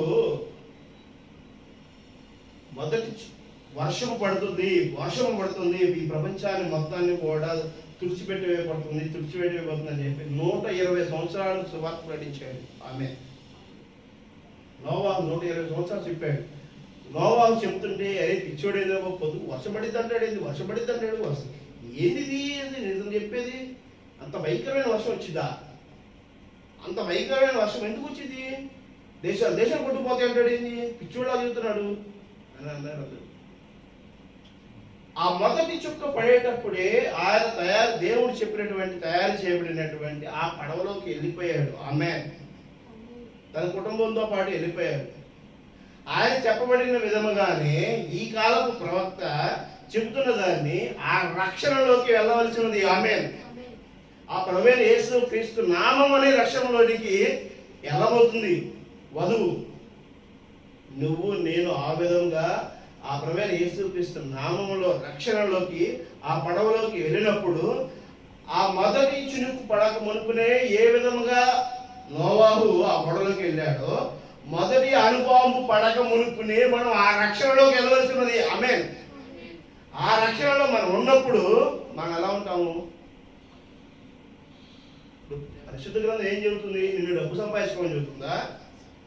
ఏ ప్రవీణ యేసుక్రీస్తు చెప్పాలా? నీకు ఉన్నదంతా కూడా అమ్మి పేదలు పంచు అని చెప్పాడు. ఆమేన్. సూది రంధ్రంలోనికి ఒంటైనా ఏనుగైనా పోతుందేమో కానీ నువ్వెళ్ళడం అసాధ్యం అన్నాడు. ఎవరు? డబ్బు మీద ప్రేమ కలిగిన వాడు. అర్థమవుతుందా? ఈ లోకం మీద ప్రేమ కలిగిన వాడు, ఈ శరీరం మీద ప్రేమ కలిగిన వాడు, ఇక్కడున్న పరిస్థితుల మీద ప్రేమ కలిగిన వాడు ఏమవుతాడు? ఆ పరలోక రాజ్యానికి వెళ్ళలేడు. సూది రంధ్రంలోనికి ఒంటైనా దూరనేమో కానీ ఈ లోక సంబంధికుడు ఆ పరలోక రాజ్యంలోకి వెళ్ళడం అసాధ్యం అన్నాడు. మరి ఏ విధంగా మాత్రం ఇప్పుడు బతకాల్సి ఉన్నది? ఎలాంటి జీవితం కలిగి ఉండాల్సి ఉంది మనము? అదే ఆయన చెప్తుంది, సుగుణాలు జీవించాల్సింది. కల్మషం లేని జీవితాన్ని కలిగి ఉండమని చెబుతున్నాడు. ఎదుటివాడిని ప్రేమించేటువంటి మనస్తత్వం కలిగి ఉండి జీవించమన్నాడు. ఎందువల్ల నీ పొరుగువాడిని ప్రేమించమని చెబుతుంది. అందుకనే మొదటి ఆజ్ఞ. రెండో ఆజ్ఞ ఏముంటుంది? మనసారా హృదయానుసారంగా ప్రార్థించమంటాడు. నిజంగా ప్రార్థిస్తున్నారా? హృదయానుసారంగా ఎదుటివాడి కష్టాన్ని తొలగించమని చెప్పి ప్రార్థిస్తున్నారా? వధువు ప్రార్థిస్తుంది. ఆమె అదవుతుందా? ఇవన్నీ గ్రహించగలిగేటువంటి స్థితిలో మనం ఉండి మనము ఎక్కడెక్కడ సరి చేసుకుంటూ మనం ఎప్పుడైతే మరి దేవుని చిత్తానుసారంగా మనము తయారు కాబడతామో అప్పుడు మనము దేవుళ్ళలోకి ఏమవుతాం? మైకమవుతాం. ఆమె 14వ వచనంలో ఆయనను బట్టి మనము కలిగిన ధైర్యమేదనగా ఆయన చిత్తానుసారముగా ఆయన చిత్తానుసారంగా మనమేది అడిగినను ఆయన మనవి ఆలోచించినదియే. మనము నిజంగా ఆయన ఎందుకు విశ్వాసం కలిగి ఉంటే అది మనం అడిగితే ఖచ్చితంగా మనకు వస్తుందని నమ్మాలి. ఆమేన్. ఆ విశ్వాసం మనకు ఉన్నప్పుడు ఖచ్చితంగా అది రుజువుపరచబడుతుంది. 15వ వచనం నుండి మనకేమి అడిగినను ఆయన మనవి ఆలకించునని మనం ఎరిగిన ఎడల మనం ఆయనను వేడుకుని మనకు కలిగిన మరియు ఎరుగుదుము. దేవుస్తోత్రం. హల్లెలూయా. మన వేడుకునైనా మన ప్రార్థనలు పెట్టినా మనం అడిగినటువంటి విషయం ప్రతిదీ కూడా మనం పొందుకున్నాం అనేటువంటి విశ్వాసం ముందు మనం జయించాలి. ఆమె ముందు మన మనసులో జయించినప్పుడు స్థిరపరచబడినాడు. నాకు దేవుడు ఇస్తున్నాడు, ఇచ్చాడు, అంతే. ఆమె ఖచ్చితంగా రుజువుపరచబడుతుంది. దేవుస్తోత్రం. హల్లెలూయా. యోహాను సువార్త 1వ అధ్యాయము 18వ వచనం చూడండి. యోహాను సువార్త 1వ అధ్యాయము 18వ వచనం.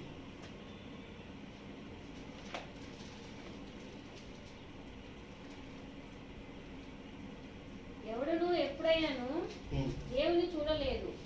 తండ్రి రొమ్ముననున్న అద్వితీయ కుమారుడే ఆయనను బయలుపరిచాడు. ఎవరను దేవుడు చూడలేదు. ఎవరు దేవుడిని చూడలేదు. దేవుడు ఎలా ఉంటాడు? దేవుడు ఏ సుగుణాలు కలిగి ఉంటాడు? దేవుడు యొక్క ఆలోచనలు ఏ విధంగా ఉంది? దేవుడు ఎలా ప్రేమిస్తాడు? ఇవన్నీ యేసుక్రీస్తు చూపించాడా లేదా? అర్థమవుతుందా? ఆయన తప్పు ఒకటి ఉందని చెప్పి నిరూపించబడితే చాలా హల్లెలూయా. ఎన్నడూ ఆయన ఎందుకు తప్పున్నది అనేది ఎవ్వరూ కూడా నిరూపించలేదు. ఆయన దగ్గరికి వెళ్ళి నిరూపించడానికి ఆయన జీవితంలో ఒక తప్పున్నది అనేది కూడా ఎక్కడ నిరూపించబడినటువంటిది అవకాశం ఇవ్వరా.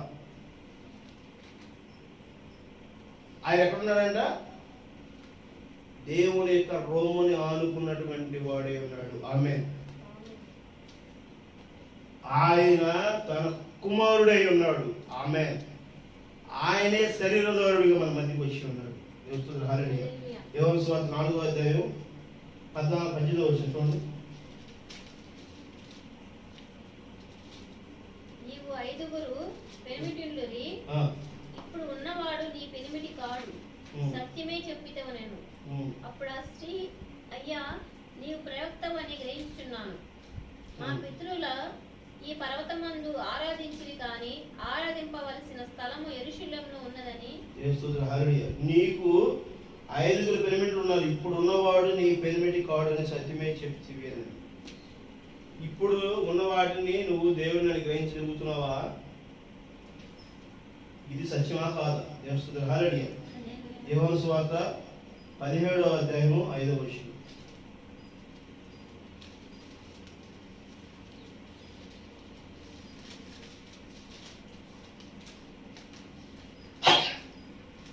యోహాను సువార్త 17వ అధ్యాయము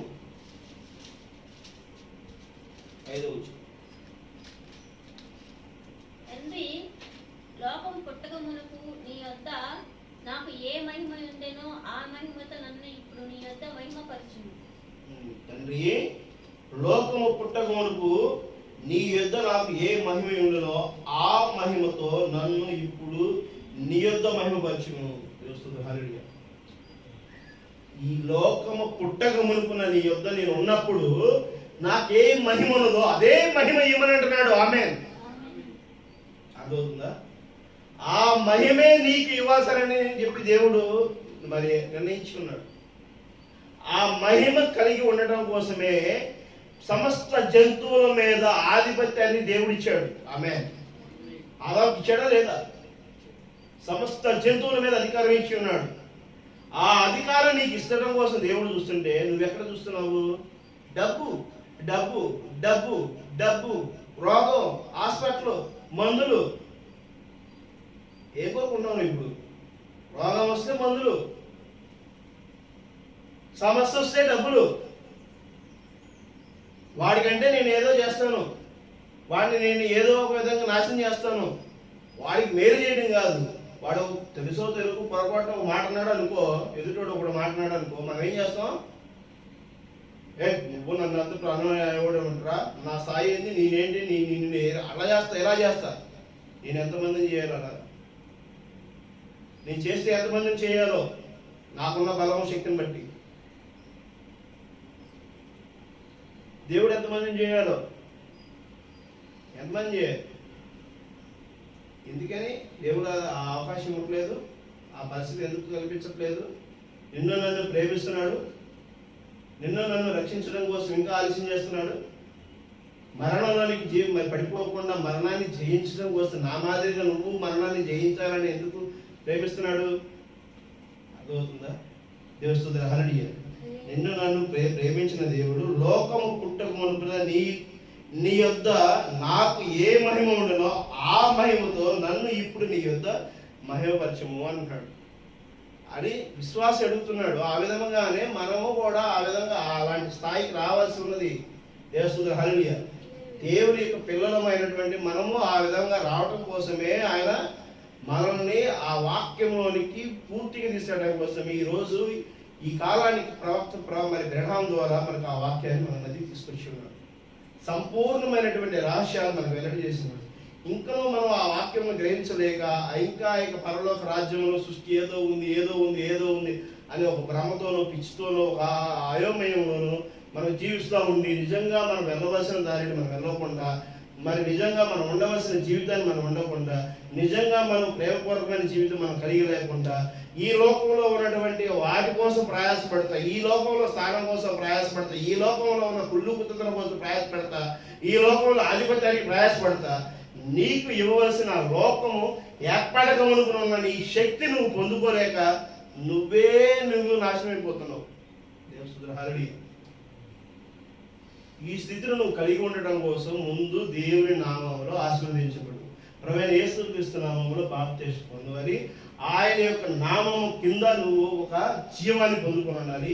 ఆ జీవానికి సాదృశ్యమైన జీవితము నీ వాక్యము నీలో నుంచి ప్రకటించబడే విధంగా నువ్వు ఆ విధమైన జీవితాన్ని కలిగే విధంగా నిన్ను నువ్వు సరి చేసుకోవాల్సినదని దేవుడు నన్ను హెచ్చరిస్తున్నాడు.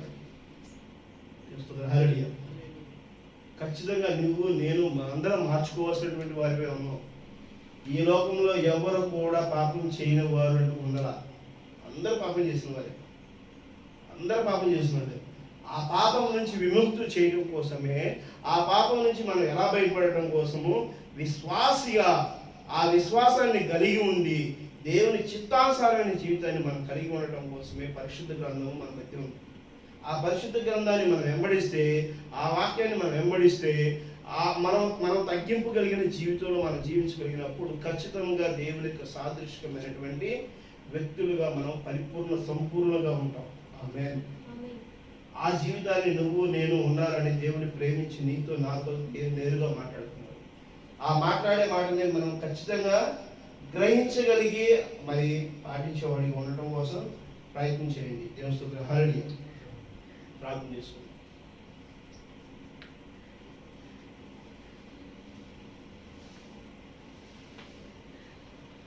పరలోకమైన తండ్రి, పరిశుద్ధమైన తండ్రి, ప్రభువా యేసయ్యా, మీకు వందనాలు, స్తుతులు నాయనా,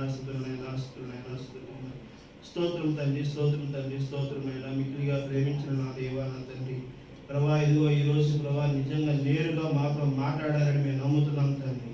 ప్రభువా ఇదిగో మీరు నిత్య జీవం ప్రభువా మాలో ప్రకటించుటకు ప్రభువా ఇదిగో ప్రకాశించుటకు ప్రభువా పునరుద్ధరించబడటం కోసం ప్రభువా మీరు మాతో మాట్లాడారని నమ్ముతున్నాం తండ్రి. ప్రభువా ఏదైతే నశించిపోయినదో ప్రభువా అది మమ్మల్ని వెతికి రక్షించడం కోసమే మీరు వచ్చారు నాయన. ప్రభువా ఏదైతే మేము కోల్పోతామో ప్రభువా దాని ప్రభువా మీరే ప్రభువా మమ్మల్ని ప్రభువా ఆ విధంగా నడిపించడం కోసం ప్రయత్నం చేస్తున్నారు తండ్రి. ఇదిగో నాయన ప్రవక్త చెప్పాడు నాయన, ఆ యొక్క తండ్రుల హృదయం వైపున పిల్లలను, పిల్లల హృదయాలను తండ్రుల వైపు నేను సెలవించినటువంటి లేఖనాన్ని ప్రభావ పరిపూర్ణం చేయడం కోసం మీరు ఇచ్చారు తండ్రి. ఇదిగో నాయన మా బోధలో ప్రభావ, మా యొక్క ప్రభావ ప్రకటనలో ప్రభావ గ్రహింపగలిగినటువంటి వారిని ప్రభావ మీరే ఏర్పరచుకోండి తండ్రి.